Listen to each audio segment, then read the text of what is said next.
Okay, so in this video we're going to be reviewing the concept of the material derivative from fluid kinematics.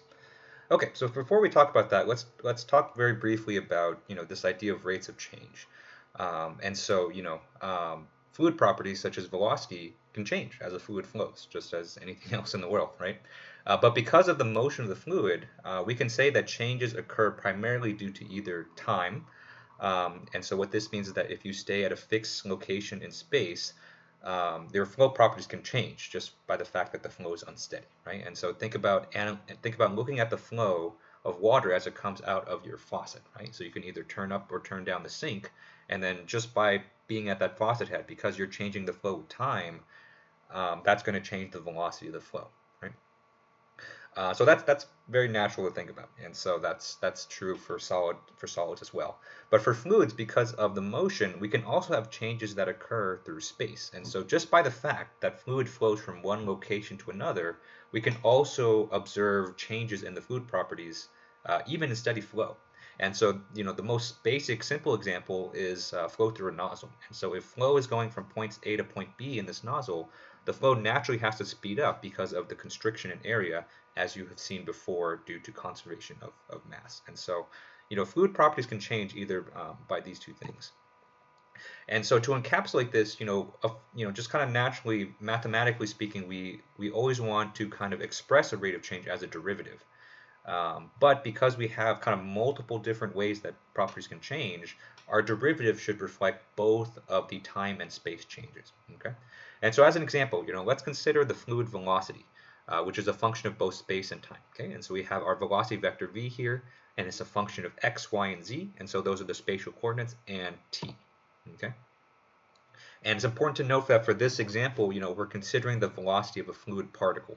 And so x, y, and z here are the physical coordinates or physical location of that particle, which are also functions of time because the particle is going to move with the flow, right? And so its position is going to change with time. And so what we're going to do is we're going to take the derivative of this entire expression right here, but because we have such complex arguments, x, y, z, and t, we're going to have to use chain rules when the chain rule when taking the derivatives of the inner arguments.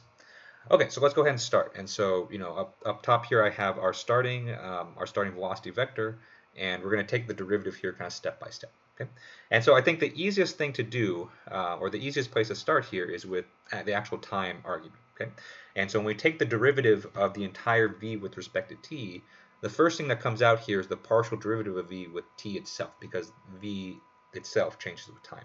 Okay. And then from there, we're going to have a lot of terms that come out due to the chain rule. And so first we have the derivative with respect to the x-coordinate. And so we have dx dt since x depends on t.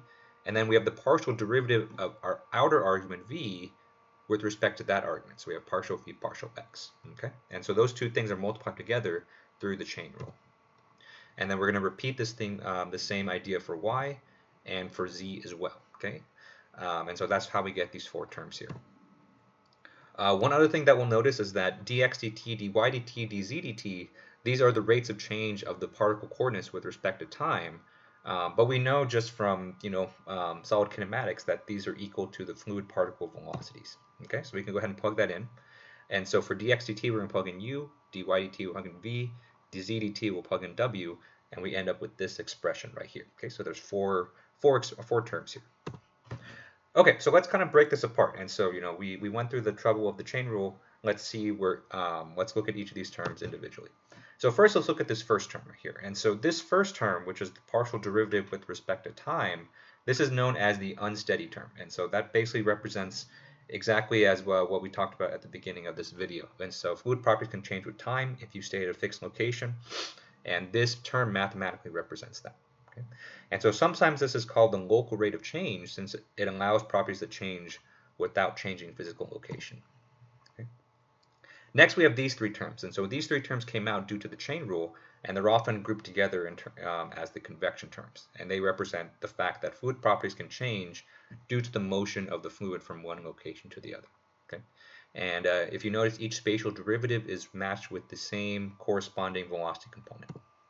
Okay? And so this kind of form for the derivative is not just unique to velocity. We can actually apply it to any other fluid property as well. And that's what we call the material derivative. And so if we kind of take v and we kind of extract it from the derivative, we end up with this expression here, where we have the parentheses. And so as an example, we can plug in any property here. So let's say temperature. If we plug in temperature, we get the following expression for the rate of change of temperature in a flowing fluid. And so that's kind of the background information for the material derivative.